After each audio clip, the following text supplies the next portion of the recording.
This is the Blue Man Group. This is the Blue Man Group. This is the Blue Man Group. She is the Blue Man Group. This is the Blue Man Group. This is the Blue Man Group. This is the Blue Man Group. This is the Blue Man Group. This is the Blue Man Group. This is the Blue Man Group. This is the Blue Man Group. This is the Blue Man Group. Hello, listener. My name is Ron Ecstasy, and this is the Blue Men Group. I'm joined, as always, by my friends and co-hosts, Devin Welsh and John Biedron. Hello, lads. Yo. My voice cracked when I said lads. That was fun. I would like to compliment everybody very quickly. Yeah, very, very quickly. Let's get this over with. Yeah, John, great mic. Devin, great microphone. Ron, good stuff. Good chat before we started recording. John, Thank you. similarly, good Thank you. feelings all around. Thank you. Fellas, nice background pictures on your Zoom green screens. Devin, for the listeners, Devin's is coal, it looks like, or perhaps droppings of some kind, but it looks like maybe coal. I thought it was coffee. I won't explain what it is. It could be buckwheat, by the way. Buckwheat looks just like that because I got Really? a buckwheat pillow. It's actually datura seeds. I thought you weren't going to say. Yeah. Okay, whatever. Datura seeds. It's datura. Yeah, from your stream. Yeah, exactly. Yeah, this is a great opportunity, actually. Let's talk about our streams. My name's Ron Nexty. I have the Ron Nexty News Network stream Wednesday night and Friday nights, 9 to 12 or thereabouts. My Devin. name is Devin. I have a stream on Twitch on Wednesdays around noon with my friend Mike Crumpler. We talk about different things, but a lot of Earwood trip reports and What is Earwood? What is Earwood, Devin? Earwood is it's a website of kind of like Web 1.0 website that's still around that is a forum for posting psychedelic or drug experience reports and for learning about drugs. Yeah, it's a organization that provides information about psychoactive plants and chemicals, as well as activities and technologies that can produce altered states of consciousness. But Arrowwood is the place you go when you're high, because it sounds like some enchanted wood. yeah, but the Yeah. reason we like it is because we like to talk about kind of amateur pseudonymous or anonymous writing on the internet, and we like to kind of sort of examine it. I think that's where the acronym SWIM came from, right? Someone who isn't me. Yes. Yeah, as a way of Wait. deflecting potential legal issues. Wow, I've never heard of that acronym, SWIM. Yeah. Someone who isn't Wait, what me is this? did XYZ, Okay. took drugs, did this and that, etc. Swim. But don't worry, Let's- it's not me. Let's Yeah. go swimming. Yeah. Okay. It could have been like how everyone uses anon as short for anonymous on the internet when talking about themselves. Mhm. Yeah. It was the other potential future we had. Wow. Swim. It's like Yeah. cool people who did drugs could have made SWIM the anonymous, Yeah. the name that you use online. Cool. We could, I we could have I had been no idea. swimmers. We could Yeah. have been. Well, do you know also that in http:// there was only intended to be one slash, but somehow two got involved, and it's just stuck forever. That's Nice. unfortunate. I like Yeah. it.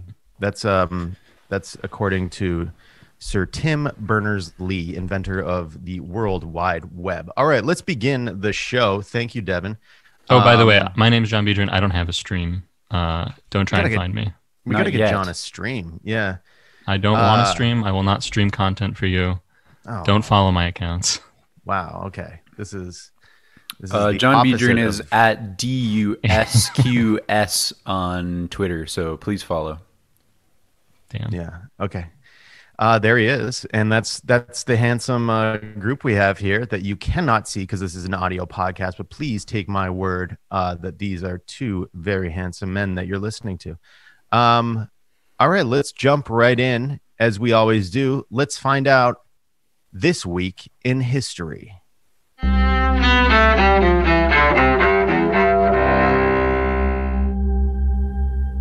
December 13th, 2003. Ladies and gentlemen, We got him. U.S. forces capture Iraq's ousted dictator Saddam Hussein nearly 9 months after the fall of Baghdad. Saddam is caught while hiding in a hole under a farmhouse near his hometown of Tikrit. In 2006, Saddam was sentenced to death and executed for the slaying of Iraqi Shiites during his regime. Yeah, 2003. What a blast from the past. Yeah, some of us were still alive, and I like that. Or were alive. I like the fact that that's history, baby, and I was there. I wasn't actually in Tikrit, but I do remember where I was when this happened. I was like really preface this. I was really anti-war. Okay, young anti-war Ron. Okay, and I was out there.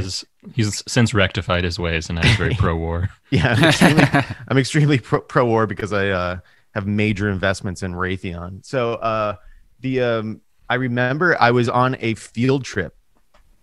It was like a weekend. It was like it was with school.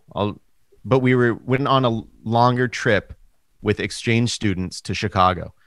And I was at the Field Museum in Chicago. And my dad knew that I was like very interested in the Iraq War and everything that happened there.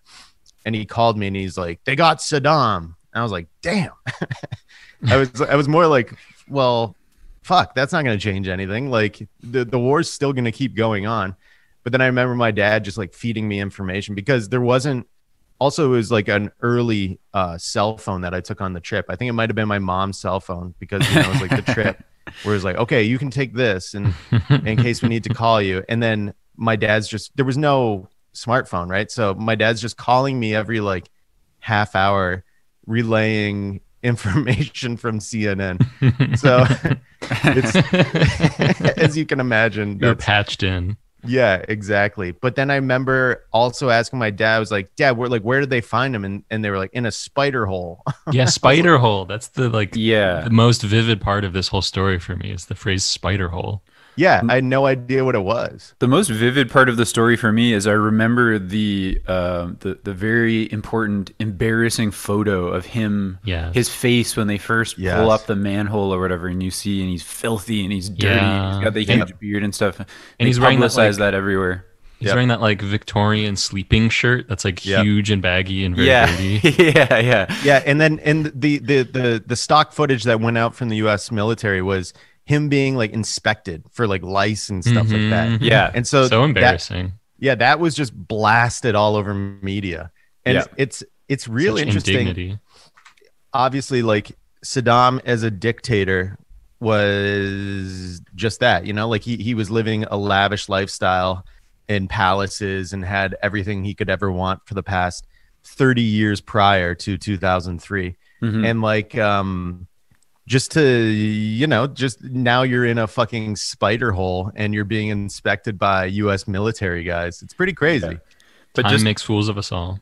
And just the media campaign to smear him at the time, can only fully appreciate it in retrospect. Like all the stories about the golden palace and the golden toilets and like how oh man, what a tyrant his house was filled with jewels and diamonds and, gold statues of himself and everything. And it's like, if you went into Jeff Bezos' house right now, you would find exactly the same thing. The president has a golden toilet. Yeah, exactly. But it was a really effective campaign at the time. The photo, him in the shitty shirt with looking like shit in the spider hole.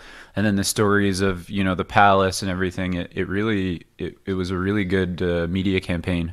We were so high on bloodlust back then. Yeah, Operation Red Dawn. And I mean, like, there's a lot of those photos of, troops pulling him out, and he looks like shit, obviously, as we said. So other interesting things about the Saddam thing, it eventually came out, I remember, in... I don't know what publication. It could have been like ESPN or something like that. But they seriously, they interviewed the military U.S. military guys who had to attend to Saddam while he was on trial. Oh yeah. And they all like became friends with him. Yeah. And it's a really interesting article. And I remember one aspect of it was this was like a very secret organization of US military guys, but they weren't necessarily the most special people in the military, right? They were essentially just selected and like, hey, this is your outpost now. Yeah. You're going to be looking after Saddam. The Homer Simpson Brigade. Yeah, right. And I guess one of the guys, and they're all like sworn to secrecy, one of the guys had to leave the country go back to the States for some like very crazy family thing, right? Mm-hmm. And apparently like Saddam like took him aside and was like, I'm gonna miss you, like I'm glad like we're buddies now. And like these guys who were looking after him were like really conflicted because they had to kill this guy because it was a capital punishment situation. Mm-hmm. And they were like, well, wait a second, like why are we killing this guy? In a way, They had like reverse Stockholm. Yeah, but also I think that speaks to Saddam, and I do think that I've read a lot about Saddam Hussein just as a curiosity, and very charismatic and very, I mean, well-read and smart guy. Obviously, many, Kuwait, he gassed the Kurds. Not into that. Respect and love to our Kurdish brothers and sisters. Yeah, that's your favorite like ethnic group. Yeah, I love Iraqi Kurdistan. I think it's a really interesting place and country. It should be a nation. It should be its own nation. But yeah, I do think that the whole Saddam thing is super fascinating, and the fact that America was, as you said, bloodlust, and then eventually, yeah, he was killed. And again, in that article, they talked about how when he was hanged, which I remember also watching. He was it wasn't peaceful when he died, and these American troops were upset with that. They said that the capital punishment situation they were upset with because he didn't really get I don't know how you say it, like a peaceful death or a peaceful send off or whatever you want to say. Right. So yeah, but yeah, Saddam Hussein. This Operation Red Dawn, man, it's explicitly named after the movie from the 80s. Yeah, right. But yeah, completely twisted around, not related to it. I like how they gave it this like average American Joe bravado and heroism angle, and then the guys were all just like really sensitive and like affected by it. Yeah, didn't actually want to pull the trigger. Yeah.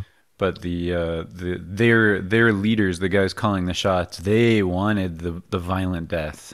Oh yeah, and I mean that also the capture of Saddam Hussein now to, I mean, people online is just become that meme where like, ladies and gentlemen, we got him. Yeah, and, that's incredible, classic. So Saddam, yeah, that was 17 years ago. He was captured by Samir, a 34-year-old Iraqi American military interpreter who helped find Saddam and pull him from his hideaway. And respect to Saddam for not snitching. He didn't say anything. Yeah, he was very uncooperative. So yeah, and who would he say anything to? Rest in peace. Well, Yeah, I definitely rip. tried to interrogate him, but yeah, Rip. yeah, rip.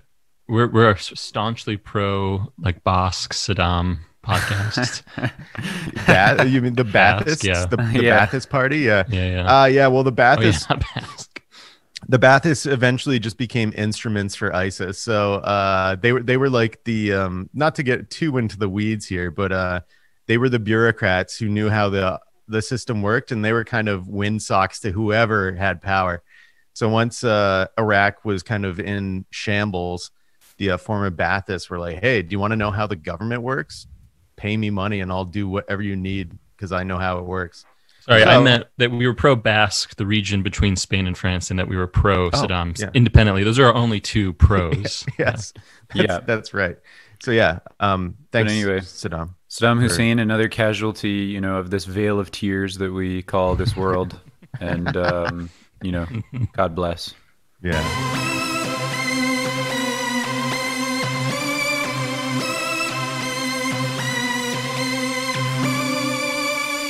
All right, let's jump into our next little segment that we like to do. What's in the news? All right, we have some news. Let's go over to John in the news desk. I'm a little anxious over here. It's okay, John. Because I saw this article and we're getting really close to Christmas. I'm kind of freaking out because we're within the 12 days of Christmas window.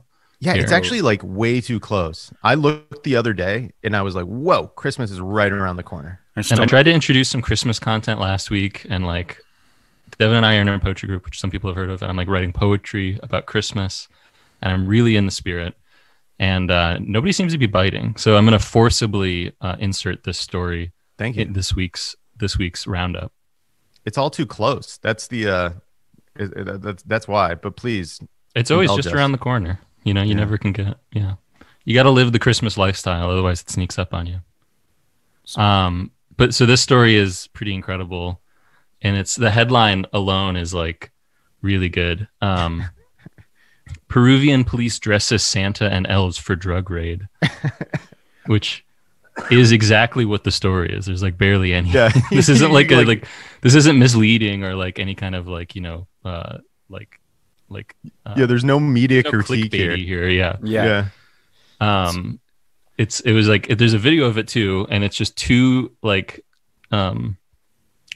narco agents or whatever in Lima in Peru, and they're like in the back of a van, and one's dressed fully as Santa Claus and one is dressed fully as an elf with the beard and the hat, both of them, and they just like drive by some house, some gated house, and they just burst in running and just immediately arrest somebody. They're like not wearing like body armor.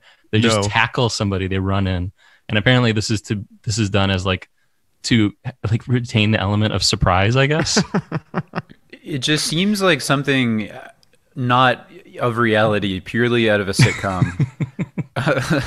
But yeah, it's two tough-looking guys, one dressed as Santa, one dressed as an elf, storming a house and arresting people. They're both wearing masks, so they're preventing the spread of COVID-19. But they're doing so. They're making drug arrests with holiday cheer. Yeah. And it's kind of like a opposite. It's kind of a reverse, Santa Claus. Yeah, exactly. Situation. I was gonna say that. Like you expect him to come through the chimney, but then he blasts through your front door with armed guys. But like it's interesting because the photo of, and we can put this in the show notes to the links to this.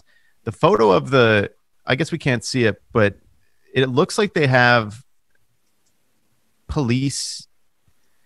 Actually, never mind. Sorry, you can't see it. And Santa's wearing a beard and everything else. The hat, the elf is wearing like a sort of elf hat, pointy at the top, and so Santa is not giving gifts, but actually violently attacking people, taking your possessions away, seizing them, which is packets of cocaine or coca paste. And then 166 small packets of marijuana and a gun. So again, it's not even a big drug bust. It's pretty small time. It seems like they save these stunts for the small time. They also run in with a hammer. Santa has like a medieval hammer. Yeah, like something you'd see some kind of like smith or something using. So do you think this is some sort of like media thing that people in Peru are going to see and be like, uh-oh, we better not sell drugs anymore because Santa's going to come? It's sort of like to up their paranoia, I think. Yeah, for sure. I feel like the Santa outfits are a way to make a drug arrest go viral in the news. Totally. Yeah, it's definitely a marketing thing. Okay, well, also, I would like to point to who wrote this article for CNN. Yeah. Does anybody know? The name is Jack Guy. Which is definitely so fake. Not a real name. Yeah. So perhaps the entire thing is fake. We don't know, but it's enjoyable and it's a kind of fitting Christmas moment for 2020. Yeah. And the New York Post has a really better headline. Sorry. Peruvian cops dressed as Santa Claus elf have last laugh in drug raid. Which I don't know if there was ever a doubt that the people who raid people's police and arrest them usually get the last laugh. Yeah. So Exactly. yeah, during the Christmas spirit, we can expect that the boot that's on your neck will have jingle bells on it. It'll be a festive boot. Yeah, well, jingle bells. I like that. I like jingle bells. All right. Well, yeah, that's good. Thank you from the Peruvian news desk, John. I'm glad that you paid attention to the wire all week, and that's Really flexing my contacts this week. Yeah, what you pulled in, and I know we were going to have an interview with both Santa and his elves, but they were unable to make the Zoom because of an arrest. They were stuck doing all the paperwork, all this red tape that these guys have to go through just to do their damn jobs. Yeah, the red tape for Santa. That's all. The red and green tape. You take out the bad guys, and you have to spend a week. You have to spend your entire Christmas holidays filling out paperwork. I mean, It's almost not worth it. It's almost not worth playing by the rules. Yeah. Spoken like a true cop, Devin. But anyway, you might be okay. Yeah. But yeah, I'm not a cop, but I am an astute business analyst, and I've got a story for you about 2020, about because 2020 has had such a massive impact on our economy, and My brain. so many jobs have been lost, and even some of the bigger industries in this world are not immune to that, and so I just wanted to quickly cover this one. De Beers Diamonds, the diamond company, De Beers diamond sales hit decade-long low as pandemic stifles demand. This is from Financial Times. Good. The mining company reported 2020 sales of only $2.7 billion, the lowest level since at least 2011 when it was acquired by mining group Anglo American, and worse than during the financial crisis in 2009 when De Beers only sold $3.84 billion worth of stones. So, And that's all they're getting for these illegally mined. yeah, they've only made $2.7 billion worth of sales in 2020. So that's upsetting to me. There's going to be jobs lost. There's going to just be so much tremendous damage to the economy. The company De Beers and Russia's Alrosa, the world's largest producer of diamonds, have reduced the amount of diamonds available to buyers in an attempt to hold up prices, analysts say. Classic trick. So that's good that they're reducing the flow of diamonds available so that they can keep the prices up. Yeah. And that has helped prices to rise as consumer demand returns and companies restock their inventories, according to Anish Agarwal, a partner at consulting firm Gemdax. Nice. I want to work for Gemdax. All of these companies sound like Alien, like the mining company's an Alien or something. Like Yeah, they're also I mean, like techno they capital are. future. They're extraterrestrial companies. Yeah. Complete Earth rapists. They just like rape the Earth of every like to get a diamond. Do you know how much like shit you have to blow up? No. Yeah. It's insane. And like obviously the environmental impact. You're just like the whole diamond thing is so dumb. I hate it because it's like it's a scarcity game and it's like not necessarily. I don't know how to put it because I guess I don't have the economic background, but like Well, yeah, they've been purposely keeping diamond supply low Exactly. to like up the price. Like the whole It's diamonds false are forever market. campaign to like make sure that ladies don't like resell any Yes. of their diamonds or like Right. recycle them.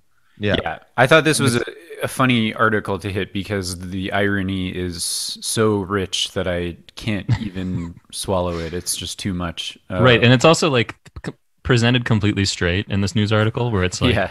diamond sales are down and it's like, yeah, it's a Yeah, no pandemic. Like shit. people are lining up for food. Yeah, Yeah. exactly. Whereas Like, the diamond sales are low. Only This is 2.7 billion in sales this year, Yeah. which is, they got a haircut. it's stunning. It's like I don't get I think it was The Economist maybe 5 years ago or something like that. I'm not sure if it was diamonds or something like.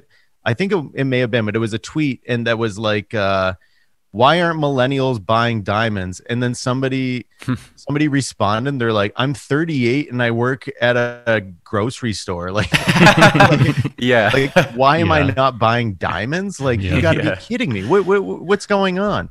And yeah, this is just further proof. Not to get it again like into the weeds of now, but like further proof of just like these dueling economies going at the same time, where we've got people who are lining up for food, but then the stock market's sweet. So it's like, no, everything's fine. And that's like the total normalization of, 300,000 people dying. It's also such an old like metric to judge the economy on. Yeah. It's like, why aren't millennials buying prefab houses in new suburban developments utilizing the GI Bill? Yeah, exactly. Yeah. Why haven't I flexed the GI Bill more? It's like, oh, that's right, because I wasn't sent to Normandy. But anyway, we can just wrap this up with a little bit of sponsored content. De Beers Diamonds. Thank you, De Beers. Just wanted to remind everyone support. that diamonds are forever, and that if you wanted to make your relationship with your sweetie special this year, it's important to show your love by getting her or him or they a diamond.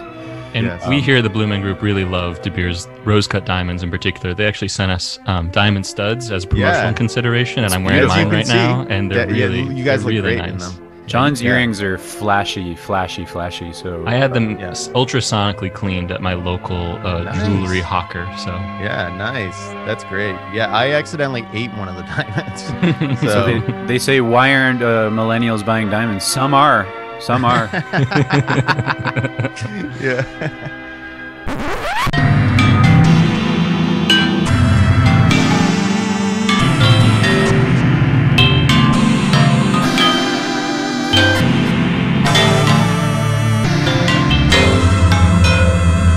All right, now up on my news desk, I've been paying attention to The Wire all week. As you know, I sleep right next to it. And I found an amazing story. Actually, I didn't find this. Somebody sent it to me. John or Devin sent it to me.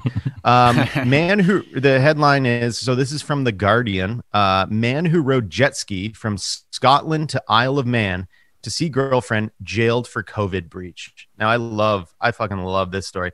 The man, who had never driven a jet ski before, believed the journey would take 40 minutes, but it took 4.5 hours. So, that's such a good. This is absolutely incredible. Every time you try to do something nice for a woman, it ends up being a bigger hassle than you thought. I know. And this is our, actually, I know I said this is part of the news desk, but this is our De Beers Diamonds Hero of the Week. The man's name is Dale McLaughlin, which is a perfect Scottish name. He's 28. He's from North Ayrshire. And he met his girlfriend in September while working as a roofer on the Isle of Man. So if you could, as I like to do, pull up a map if you as you're listening and find where the Isle of Man is. You may not have even heard of the Isle of Man. What can I tell you about the Isle of Man? Very cool flag. It's like that's the one with all the arms, the legs. Yeah, it's like legs or something. What else? They do a race on the island because there's just like one road that goes all around it. And the other thing that I can tell you about Isle of Man is Leonard Cohen played a festival there in the 60s, I believe. And I think he read some poems at that festival and played some beautiful songs. Pretty ironic that he was going to the Isle of Man to see his girlfriend. Yeah, I know. Yeah, John, very smart. Okay, so yeah, Isle of Man is in between Northern Ireland, up at the northern tip of Ireland, and then Scotland, not North Ireland. You can see it, right? It's just Scotland. Right. I was going to say the 6 counties up north, as we like to call them. Oh, interesting that Google Maps says Londonderry and Derry. That's interesting. Okay, so I personally am a Republican on the Irish question. What do you call all of the islands together? Is it the British Isles or is it the United Kingdom? What do you call it? What's the least offensive thing to call it? I think it's the British Isles. But anyway, we're losing track British here. Isles. Let's get back to the hero. This was something I was like tossing and turning last night, thinking like, what do we refer to these islands as? So I just wanted to get some clarity here. No, that's fair. Thank you, John. British Isles. So after departing the Isle of Whithorn in the morning and arriving in the northern town of Ramsey at 1 p.m., McLaughlin walked 15 miles to its capital, Douglas. This guy is absolutely incredible. He's as I would say he's as solid as a rock, but he's even tougher than a diamond. He is like just putting in tons and tons of legwork, gas. He's buying like this guy is for real. So that was the Guardian's coverage of it, right? And it was kind of short, didn't really go into much. Friend of the pod, the Daily Mail, which I don't know if you know about the Daily Mail, but it's tabloid, and they end up just getting all of the information. Like they end up interviewing parents and all that. They mine Facebook for like posts that you made 10 years ago. Yeah, they get in the weeds, baby. So Daily Mail's reporting of the same story I love. They put it this way. Romeo Jetski, 28, who was jailed for riding across Irish Sea from Scotland to see his girlfriend on Isle of Man, can't swim and only had 10 minutes of fuel left. As his shocked mother says, he could have killed himself. So it's so much more dramatic. They just like amp up the everything about it. They just amp it up. I like the Daily Mail's like. So they also give way more information. Family Insider tells Mail Online, thick as a brick roofer can't even swim. Like they have to like impugn his intelligence. Yeah. Exactly. Yeah, and that's just like anyone in Scotland, they just refer to as thick as a brick. Yeah. Dale is believed to have 2 children with his ex-girlfriend, Corin Hastings, pictured together. So there's a picture of them if you want to see that on the Daily Mail's website. Yeah, and the roofer's mother is upset. He took the jet ski trip because he will miss Christmas and could have died. So they keep bringing up this like he could have died aspect, which is very, very maternal, which like they keep just mentioning that the mom thinks he could have died. And so again, like he was working on the Isle of Man in September, then met this woman who he became boyfriend to. And this happened night out in September after he was granted permission to legally spend 4 weeks working on the island, which has enforced strict border rules during the pandemic. So yeah, he also tried to go to Isle of Man previously, but was denied by authorities. So he bought a jet ski and set off across the Irish Sea, which I think is absolutely incredible because I mean, like he just doesn't even. There's a photo of him on the jet ski, and he looks extremely prepared. They also mention he's wearing the Scottish saltire beanie, which has like the Scottish flag on it. So let's just say the Daily Mail is not too keen on Scotland. Yeah, they're trying to turn this. Lots of pictures. He looks like a.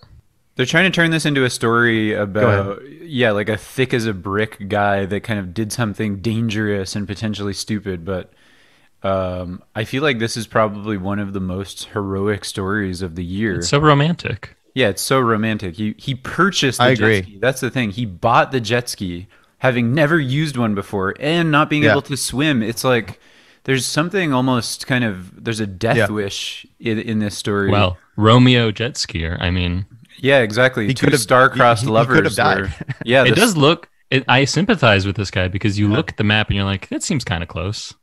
It doesn't look like it would take that long to get there. But again, what I like about this story is that this guy who's Scottish has the exact same perception or like knows his way around the British Isles as much as I do.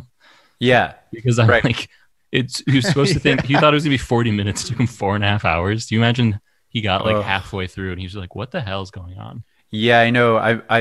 The feeling that I have is like putting myself in those shoes where you set off and you're like, all right, this is going to be cool.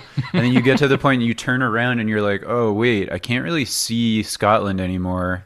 And then you look ahead and you're like, I can't really see the Isle of Man. And you're like in the middle of the ocean on a jet ski and you're just like, I can't swim. And yeah, exactly. Yeah. So much, I would get so anxious. Absolutely. And then he gets there and then his foresight is like again shown to be not great because he lands or whatever, gets ashore, and then he just has to walk 15 more miles. Yeah. 15 miles. 15 miles. It's like that song, I would walk. I choose not to walk 15 miles. I would walk 500 miles. Isn't that by a Scottish band? Like these Scottish guys are all about walking excessive distances for romantic reasons.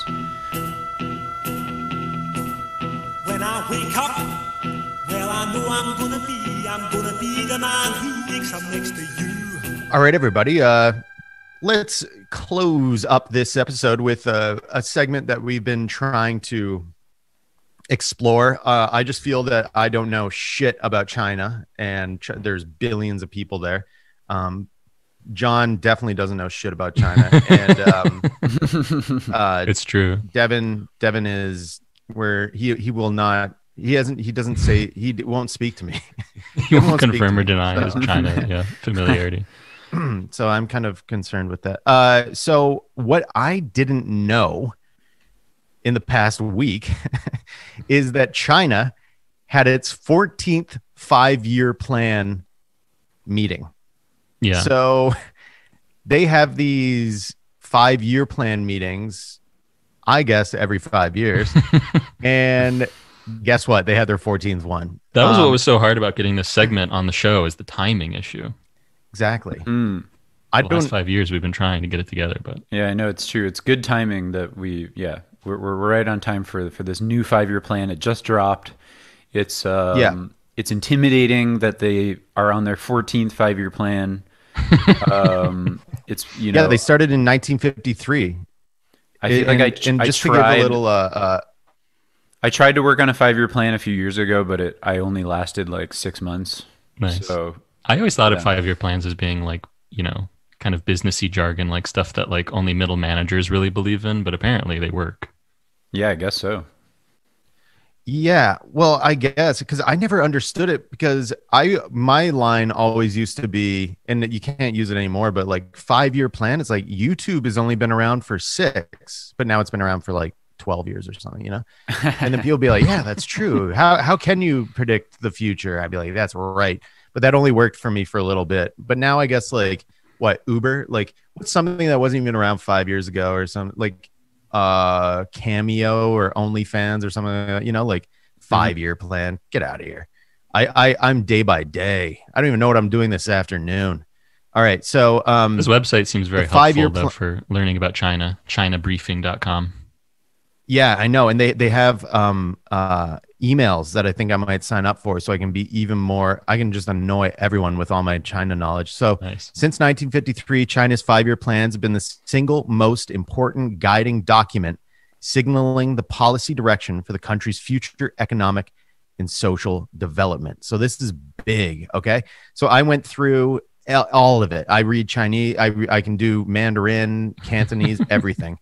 I can't. So the things that I noticed in this, there's a lot of jargon about economics, blah, blah, blah. But this is what we need to look into. Investment into research and development was a resounding theme. That makes sense, right? Everybody's got to research and develop. Oh, yeah. Even us. With 7 frontier fields highlighted for further exploration. So count these out on your hand. Artificial intelligence. That's a movie by Steven Spielberg from 2001, maybe. They're going to import it. That's their first step. Yeah. I don't think I've ever seen that movie, and I don't really want to. Quantum information. We know that what that means. It seems complicated. It seems like they're going to make information get to you faster. It's like something. information cubed. Yeah, exactly. Integrated circuits. That makes a lot of sense. So China's just going to make all the chips. And I've been reading, if you look at China chips, I saw the headline. It was like, China is having like chip backup. And I was like, Lay's potato. No, it has nothing to do with potato chips. They're talking about chips that are in our computers and in our phones. They make them all. In America, you can choose between like 15 brands of chips at the grocery store. And in China, you can choose between 15 excellent computer chips at your local computer store. So that's the difference, folks. But anyway. Yes, exactly. All right. So the next one is life and health science. That's just That one's not spooky. That one's just 2 words that I know. Like, it's spooky that they're focusing on that, whereas in our society, we're really not focusing on that. Really We're trying going to out get of our away way to from not that. focus on it. yeah, we're Yeah. trying to get away from life and health. Yeah. Those are things that here And in America, science. we're just not that concerned with. Okay, the next one is neural science. So that has to do with your brain. Yeah, we and don't your want spine. them. Or it means computer brains. Yeah, either way, it's kind of spooky. We don't want them messing around up in there, or at No. least I don't. Me neither. I'm with you, Dev. Okay, and now the next one, just really biological breeding. Isn't Does that That one mean does just sound. sounds that like fu- sex? sex? Yeah, I was gonna say sex probably. So what are they gonna do with that? How are they gonna? they want people to have more sex or the right types of sex with the right types of partners, perhaps. This is going to be the randiest 5 years China's ever had. Yeah, they're gonna say when to do what in what position for how long and with who. They're Yeah. going to really efficiently It's like like- maximize their yields on sex. Wednesday night is fuck night for the whole country. Everybody's gotta. Yeah, everybody's got to Everybody's pitch gotta do in. it. The biological breeding must be done and thorough. But yeah, they're talking about this at the plenum, the fifth plenum. You know, like they're some bureaucrat is up in front of everybody talking about biological breeding. I would love to sit in on that. They have over 1 billion people, so it's like, Yeah. again, they're flexing. Yeah, They are big time. And the last one is aerospace technology. That makes sense. You got to get from point A to point B. Huge country, China. Right. I hope you're looking at a map while you're. I'm always looking at maps whenever I'm talking about countries. yeah. Aerospace. It's kind of scary. Aerospace technology. That's even scarier. That is, yeah. So yeah, all of those themes are, they've got me, the Western man, shaking in my boots. I have to admit. Yeah. Okay. So, in addition, efforts to expand and diversify the modern service industry will be accelerated. So that means DoorDash and Chinese Grubhub baristas. and baristas, yeah, that kind of stuff. Creating new opportunities in health. I don't know what that means. Elderly care, old people. Childcare, kids. Culture, tourism, sports, housekeeping. Kids at home. I don't know why housekeeping's there. It's like just keeping your house clean is a government thing. Property and strengthening the supply of public welfare and basic service industries, something the United States is not into. No. Yeah.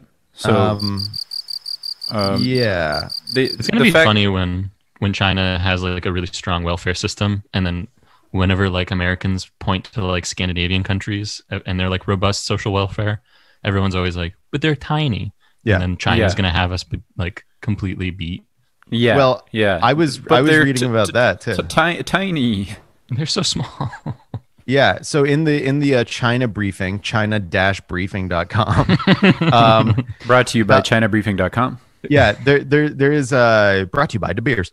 There is a whole section from healthcare, so about healthcare. So they said that, of course, in the post-COVID-19 climate, no national policy plan can omit the issue of healthcare, which is so that's a flex too. Being like, Oh yeah.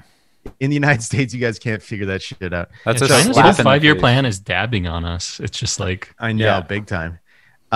It is likely the 14th FYP, which was the 5-year plan, will see a continuation of the Healthy China 2030 vision that was introduced in 2016. As expected, the party recommendation placed a heightened emphasis on public health and prevention and strengthening the early response system.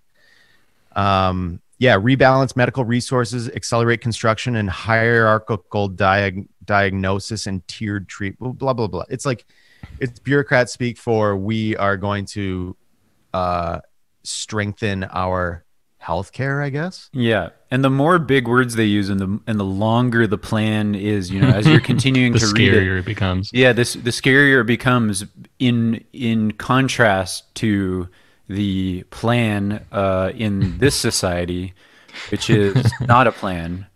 The fact that they have the plan and they're speaking about healthcare, they're allowing it to be discussed. Like the 5-year plans in America, the 5-year plan is what? It's like a 5-minute plan. Yeah, Yeah. there is no 5-year. It's so, like it's yeah. so this is just showing us how fucked we really are. Yeah, so it says here the difference between how this planning works, 5-year plans, 15-year plans, etc., and how planning in the U.S. works, constant gridlock plans decided by a small set of competing oligarchs, where the plan seems to be keep the extraction machines running full blast. And that brings us. Yeah. Yeah. That's a quote from me. I wrote that. Oh. I was Yeah, is yeah. that from China Briefing? I'm only freelancing for them at the moment, but I'm hoping for Yeah. a salaried position. But keep the extraction machines running full blast. That seems to be the plan. Interestingly enough, that's the De Beers plan as well. I was gonna say, yeah, that's the 5-year plan for America is how can we get the De Beers mining extraction machines up and running? How can we get the De Beers machines up and running, and how can we get De Beers cracked open and poured into a nice frozen chili glass? Yes, baby. Do you have that in China? They do actually. Tsingtao's a great beer. So yeah, China, you're on to something it seems, but I'm still skeptical because I live in the United States of America. And you know what? I'm probably going to sign up for this China briefing email stuff because like some of the stuff I don't know. They're in the 5-year plan. They also talk about environment and climate change. Let's be honest. China doesn't give a fuck about climate change. No. Old policies, new priorities, blah, blah, blah. Either way, I would love to see the what this plenary looks like on screen. I'm going to look that up later in my own free time. But we'll keep up. We'll keep everyone briefed about what's happening in East Asia, in Japan, as well as in China. We don't want you to think that we're like just completely pro China and that we'll just sort of propagandize for them on their behalf here in the States. In 5 years, we're going to be counting up their goals and what they actually got done. Yeah. So stay tuned for our 5-year anniversary of the 14th plenum. Yeah. In 2025. Yeah. This is like circle back. We'll be here. Yep. It's like when my therapist asked me like how the week was or whatever. And I'm like, I forget. And then they're like, okay, it wasn't good. So, and it'll be nice because in 5 years, this podcast China will be in Mandarin. Yeah. That's right. Cantonese, depending on what Cantonese faction we align ourselves with. Yeah. Or who they align us with.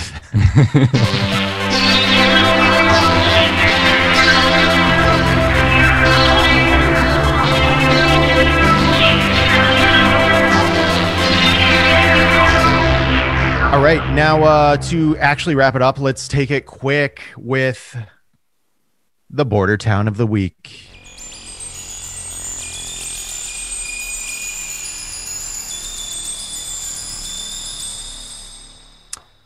All right, everybody. This week's border town of the week. This week's border town of the week. Say it to me. Say it to me. This John? week's border town of the week. This week's border town of the week. Thank you, listener. Your turn. Thank you. Good. Okay. So, did I already say what it is? It's Stansted, Quebec. I know you've probably heard this before. I believe it was mentioned on a previous episode. If you were watching the election night stream, we did receive a call from Stansted, Quebec of somebody who lived on the border who was eating bagel lunches daily. And once in a while, I believe their dog would knock a bagel off the table and it would roll into the United States section. And there were some potential border security issues. So on the other side, we have Beebe Plain, Vermont.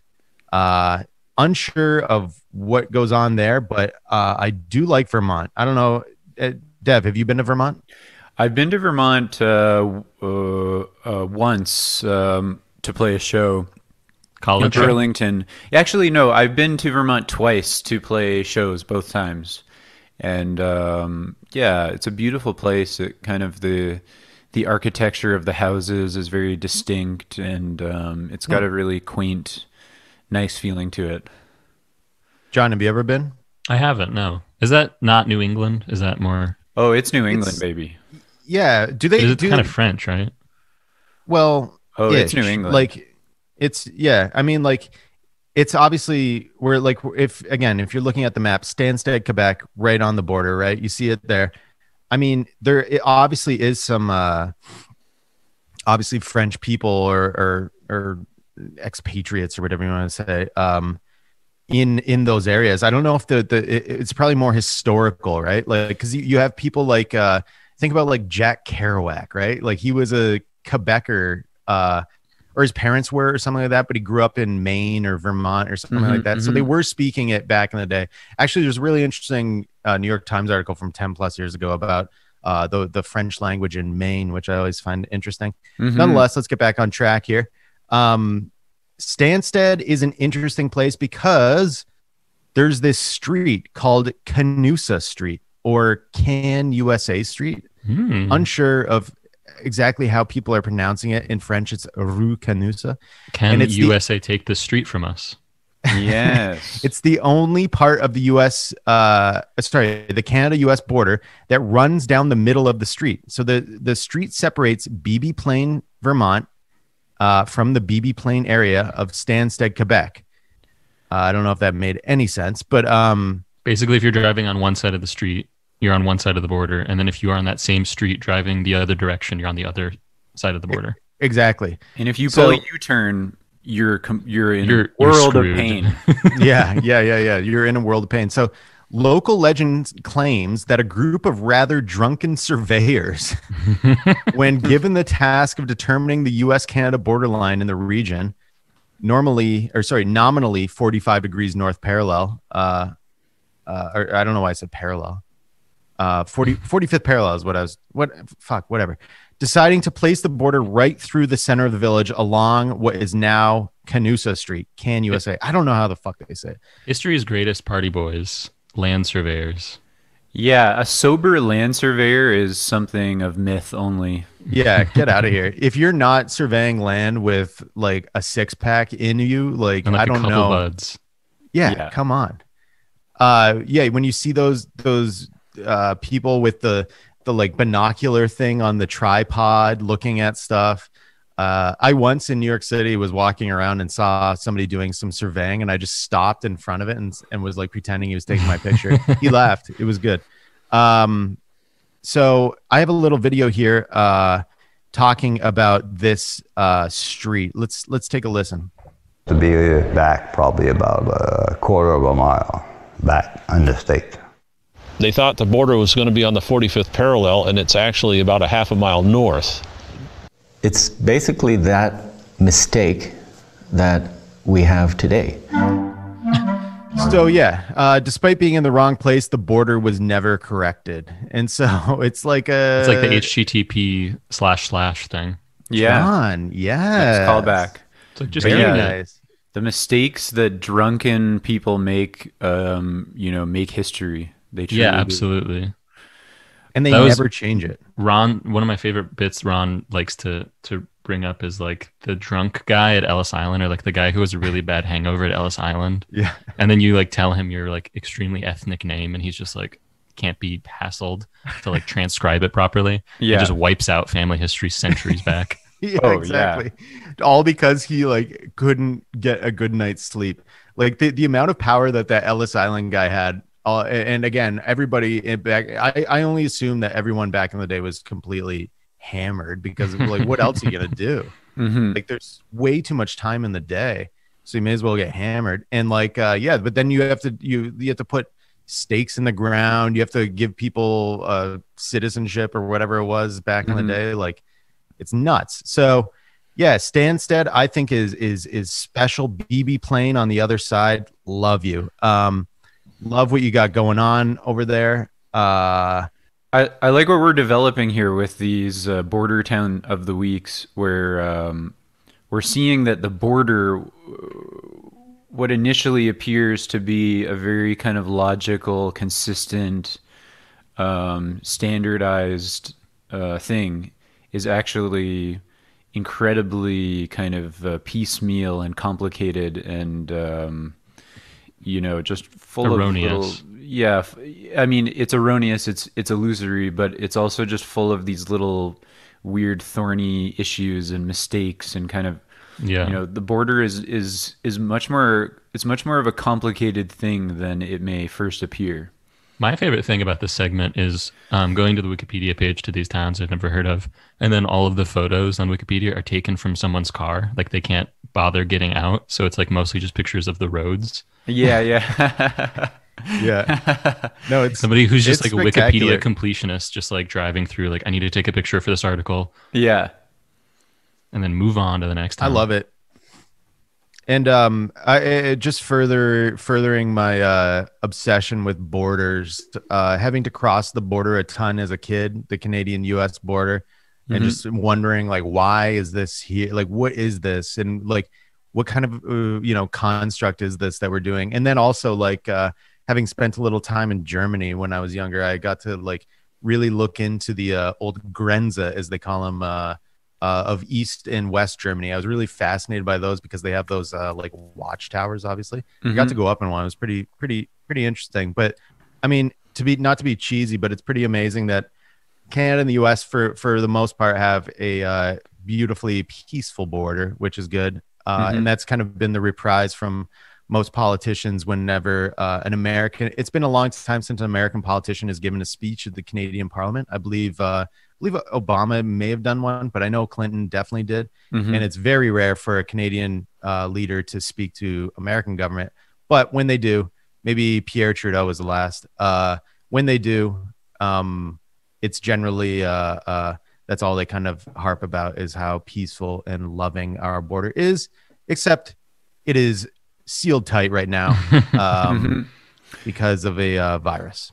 And also, just to kind of wrap things up and do another callback here, we remember when Saddam Hussein was captured, and so we also are old enough to remember the evolution of the border in terms of security, and how the capture of Saddam Hussein was part of this war on terror that changed the state of the borders. And I remember being a kid and how easy it was to cross back and forth. And then I also remember after 9/11 how suddenly difficult it was to cross and how much security there was. And I mean, for example, Detroit, if you look at the map, look up Detroit right now, you see that Windsor, Ontario is right there. It's not very far at all. And before 9/11, my dad and I would drive over to Windsor for dinner or lunch, or he'd be like, I want to get some Canadian beer, or I want to get a hockey stick for cheaper. Like we'd just drive over there, and it wasn't a big deal. And even a friend of mine growing up, his dad, they were from Italy, and there's a very large Italian population in Windsor, Ontario. And his dad would drive like 45 minutes to go get this like real pizza that he loved, that was like from an Italian place. And he would have like his buddies over to watch Formula One racing. I always remember that. I'm like, where'd you get this pizza? He's like, Windsor. Like, yeah. It's so crazy.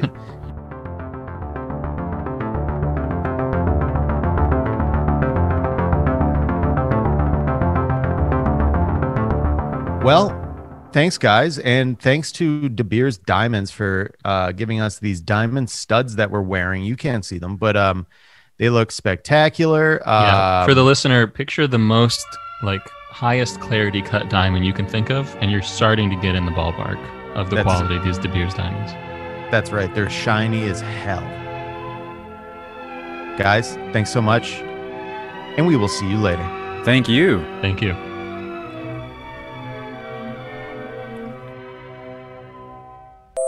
This is the Blue Man Group. This is the Blue Man Group.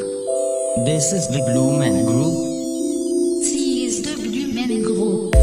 This is the Blue Man Group. This is the Blue Man Group. This is the Blue Man Group. This is the Blue Man Group. This is the Blue Man Group. This is the Blue Man Group.